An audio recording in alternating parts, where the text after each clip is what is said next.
Here to talk about it, Ambassador Michael McFaul, former U.S. ambassador to Russia and an MSNBC international affairs analyst. Also back with us, New York Times White House correspondent Peter Baker.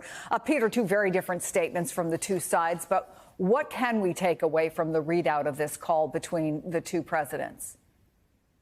Well, look, I mean, Russia stopping any strikes on utilities, on power stations isn't nothing, but it's also not what Trump said he wanted. So, on the one hand, if it stops some of the violence that will harm Ukrainians, that's one thing without having to give anything up. But the truth is what Trump said he wanted was a full-on, unconditional 30-day ceasefire in order to have negotiations for a more meaningful peace agreement. And that hasn't happened here. What you see instead is Putin playing for time, Putin making conditions, Putin making clear he's not simply going to stop fighting because Trump wants him to. And the question is, what is Trump willing to give him? So far, everything Trump has talked about giving has been from Ukraine to Russia. There has been no discussion on the part of Trump or his people that I've heard in which they discussed what Russia would have to give in a compromise or concession for any kind of a ceasefire or peace deal. So it's not what he hoped for.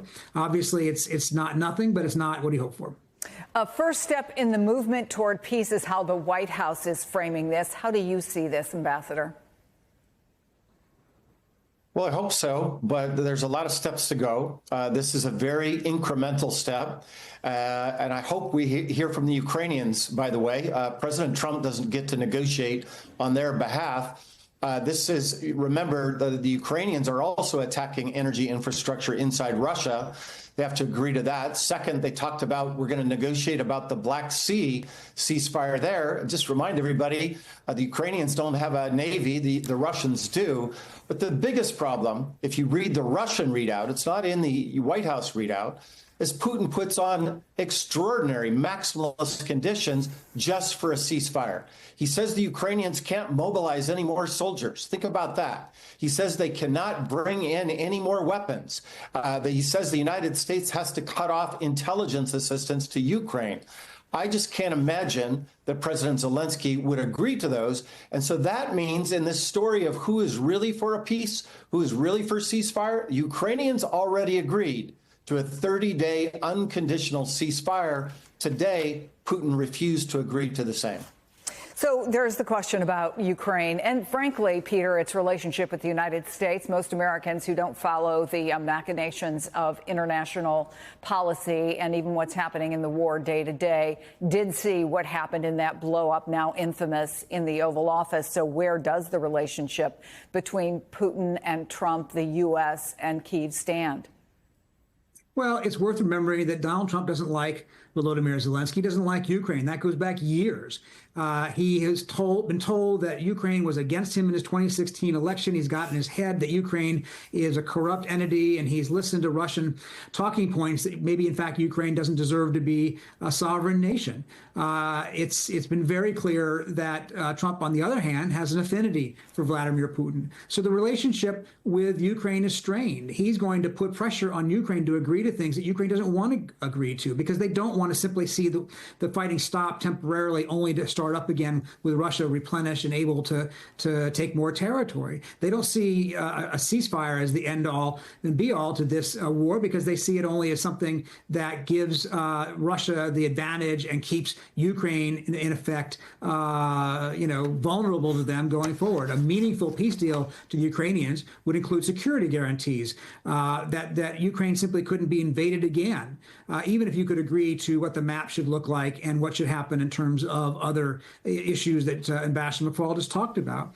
Remember, NATO is not going to agree to a lot of things that Putin wants, even if the United States might want to. NATO is not going to pull back from its territory in the east, even if that's what Putin wants, and Trump might agree to it. But the United States, of course, is still the most important player in NATO, and Trump has a great ability to force NATO or to compel NATO or to pressure NATO to make concessions that NATO doesn't want to make.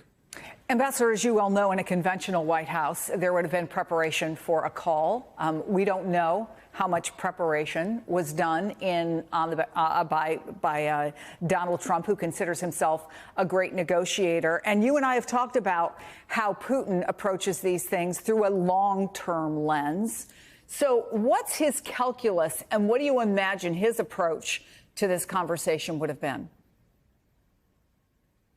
Well, first on the White House side, on President Trump's side, just in terms of the mechanics of phone calls and doing deals with the Russians, you usually bring the president in as the closer at the big event. When we signed the New START treaty, for instance, with President Obama and President Medvedev, he only came in right at the end to do something. President Trump built it up as if the war was going to end today, and it didn't end today. I think that was a mistake. I think they should learn from that. For Putin, he thinks time is on his side.